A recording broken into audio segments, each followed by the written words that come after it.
नमस्कार, मी तेजश्री खाद्यप्रेमी या यूट्यूब चॅनलमध्ये तुम्हा सर्वांचंच खूप खूप खूप मनापासून स्वागत करते. मी आज बनवते चमचमीत आणि प्रत्येक सण समारंभामध्ये किंवा घरामध्ये कोणी पाहुणे आले असेल तर हमखास बनवली जाणारी पुरी आणि बटाट्याची रस्सा भाजी. भाजीची रेसिपी तर अगदी अनोखी आहे, तुमच्यासाठी नक्कीच हेल्पफुल आहे, कारण कोणतंही वाटण न बनवता बनवली आहे. पण त्याहूनही जास्त महत्त्वाची गोष्ट म्हणजे मी या ठिकाणी जी पुरी बनवते ना, ती साधारणतः 1.5 ते 2 तास तरीही अशीची अशीच टम्म फुललेली आणि खुसखुशीत राहते. त्यामुळे रेसिपी पूर्णतः उपयुक्त आहे. भरपूर साऱ्या टिप्स दिलेल्या आहे, त्यामुळे व्हिडिओ शेवटपर्यंत नक्की बघा. चला तर मग लगेच रेसिपीला सुरुवात करूयात.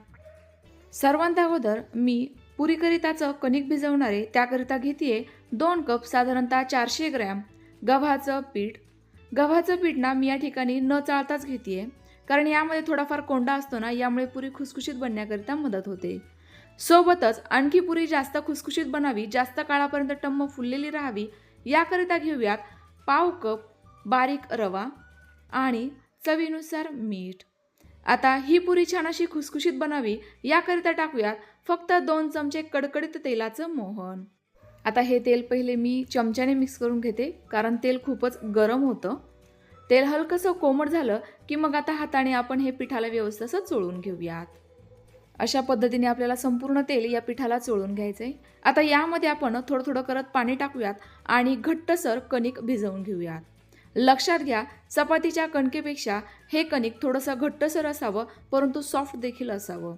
यामुळे पुऱ्यांना क्रॅक जात नाही, पुऱ्या जास्तच कडक न बनता छान अशा खुसखुशीत बनतात. आणि कणिक जर थोडीशी घट्टसर असेल तर पुरी आपली छान अशी टम्म फुलण्याकरिता देखील मदत होते. बघा, या पद्धतीने आपल्याला कणिक भिजवून घ्यायचे. आता यावर झाकण ठेवूयात आणि 10 ते 20 मिनिटे रेस्ट करण्याकरिता ठेवून देऊयात. तोपर्यंत आपण भाजी बनवायला घेऊयात. तसं बघायला गेलं तर या भाजीला वाटण नाही आहे, त्यामुळे वेळ फार कमी लागणार आहे. त्याकरिता मी 3 बटाटे उकडून घेतलेत. त्यातील एक बटाटा ना अशा पद्धतीने कट करून घ्यायचा आहे. बटाटा उकडवताना तो मी पाण्यात डायरेक्ट उकडायला न टाकता एका डब्यात उकडायला ठेवला होता. यामुळे बटाटा हा जास्त चिकटसर उकडला गेलेला नाही आहे, छान असा कोरडाच उकडला गेला आहे. आता दुसरे जे 2 बटाटे होते ना, ते मी हातांवर मॅश करून घेते.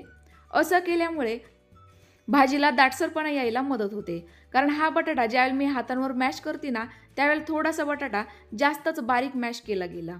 यामुळे नक्कीच भाजीला दाटसरपणा येईल. आता आपण भाजी बनवायला घेऊयात. त्याकरिता कढईमध्ये तेल मी गरम होण्याकरिता ठेवलं आहे. साधारणतः 2 ते 3 चमचे तेल मी वापरलं असेल. तेल हलकंसं कोमट झालं की यामध्ये अर्धा चमचा मोहरी टाकूयात.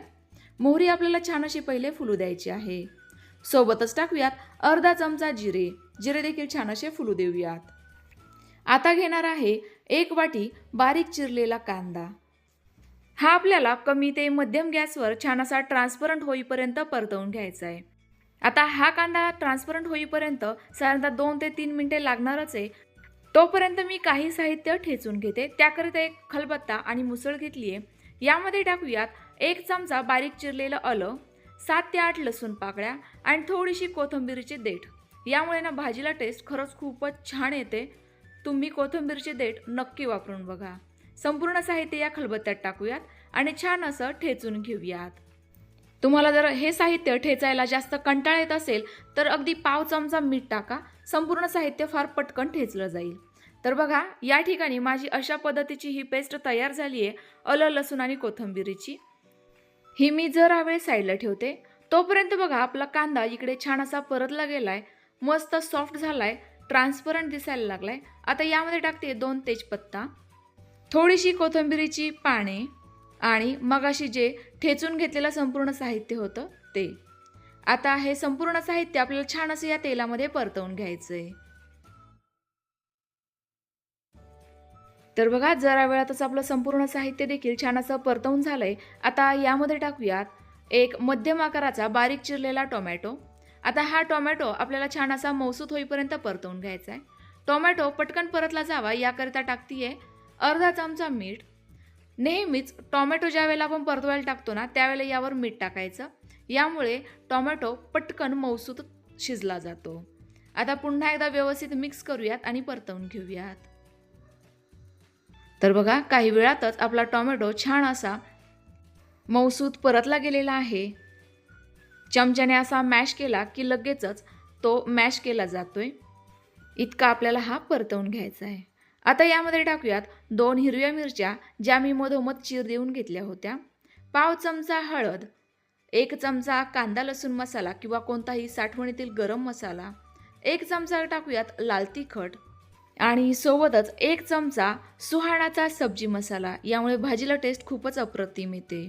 सोबतच टाकूयात 1 चमचा धना पावडर आणि 1 चमचा बेसन पीठ. बेसन पीठ टाकल्यामुळे या भाजीला छान असा एकजीवपणा येईल, सोबतच खमंगपणा देखील येईल. लक्षात घ्या, बेसन पीठ आपल्याला एकदम थोडंसंच वापरायचं आहे, कारण अगदी थोडंसं जरी वापरलं ना तर ही भाजीला छान असा दाटसरपणा येतो. संपूर्ण साहित्य छान असं परतवून घेऊयात तेल सुटेपर्यंत. बघा, साहित्य आपलं छान असं तेल सुटेपर्यंत परतवलं गेलं आहे.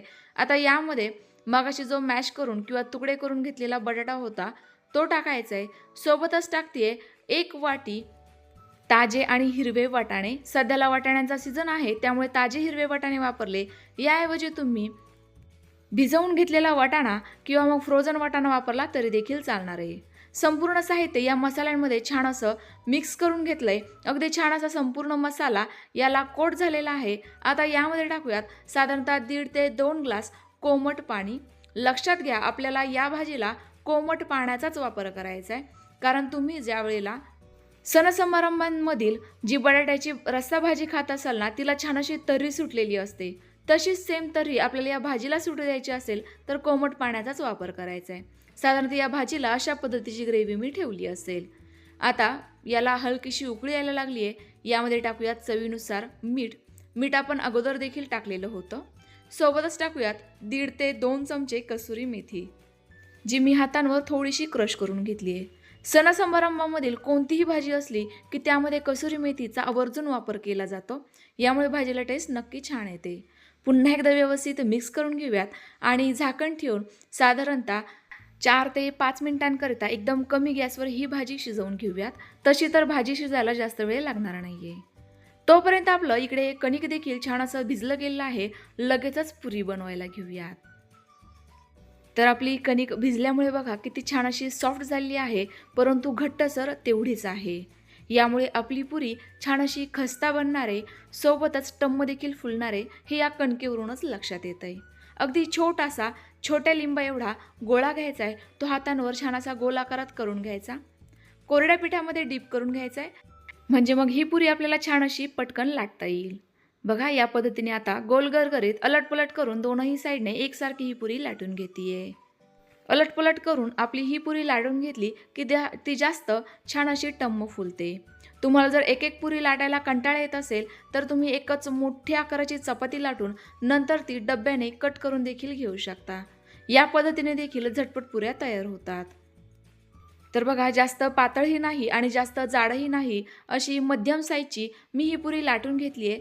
अशाच आणखी थोड्याशा पुऱ्या मी लाटून घेते, म्हणजे एकाच वेळेला तळायला बऱ्या पडतील. एवढ्या वेळामध्ये आपली इकडे भाजी देखील छान अशी शिजली गेली आहे. मस्त रंग आला आहे, तरी देखील जबरदस्त आली आहे. यावरून थोडीशी बारीक चिरलेली कोथिंबीर टाकते. घरामध्ये तर या भाजीचा सेंट छान असा दरवळायला लागला आहे. सेम पद्धतीची भाजी तुम्हाला मोठमोठ्या कार्यक्रमांमध्ये, सणसमारंभांमध्ये नक्की बघायला मिळेल. तुम्ही या अगोदर खाल्ली देखील असेल, तुम्हाला ती नक्कीच आवडत असेल. तर याच पद्धतीने ही भाजी घरी एकदा तरी नक्की ट्राय करून बघा. अगदी जबरदस्त दिसतीये. आता गॅस बंद करूयात आणि जरा वेळ साईडला ठेवून देऊयात. तोपर्यंत तयार झालेल्या लगेच पुऱ्या तळून घेऊयात. तेल हे छान असं कडकडीत गरम झालेलं होतं. यावेळेला गॅसची फ्लेम मी फुल ठेवली आहे. यामध्ये पुरी सोडली आहे. बघा, जरा वेळातच ही काय छान अशी टम्म फुलून तेलावर तरंगायला लागली आहे. एका साईडने तळली गेली की लगेच पलटवून दुसऱ्या साईडने देखील तळून घेतली आहे. अजिबात तेलकट न होता या पुऱ्या खूपच छान अशा खुसखुशीत तयार होतात. आणि ही किती टम्म फुललेली आहे हे तर तुम्हाला दिसतच असेल. अगदी छान अशी खुसखुशीत देखील झालेली आहे. सेम पद्धतीने उरलेल्या देखील पुऱ्या तळून घेऊयात. जर तुमची एखादी पुरी पटकन फुलली नाही तर तिला झाऱ्याने अशा पद्धतीने थोडंसं प्रेस करायचंय. बघा किती मस्त अशी टम्म फुलते. यावर जे छोटेसे तळून बबल्स आलेले आहेत ना, यावरून हिचा खुसखुशीतपणा नक्कीच लक्षात येतोय. त्यामुळे तुम्ही देखील मी सांगितलेल्या टिप्स वापरून या पुऱ्या नक्की बनवून बघा आणि मी सांगितलेली पद्धत किंवा टिप्स तुम्हाला कशा वाटल्या कमेंट्स करून देखील नक्की कळवा. लगेचच गरमागरम पुरी आणि भाजी सर्व करूयात. तर बघा आपल्या या भाजीच्या ग्रेव्हीला किती छान असा दाटसरपणा आलेला आहे. रंगही मस्त आलाय. आता याचा सुगंध तर मी तुम्हाला सांगू शकत नाहीये, परंतु तुम्ही घरी एकदा तरी भाजी नक्की ट्राय करून बघा. तुमच्याही लक्षात येईल ही किती जबरदस्त चवीची तयार होते. पुऱ्या देखील सर्व करूयात. अगदी या पुऱ्या छान अशा 1.5 ते 2 तासांपर्यंत असून अशा टम्म फुललेल्या नक्की राहतात.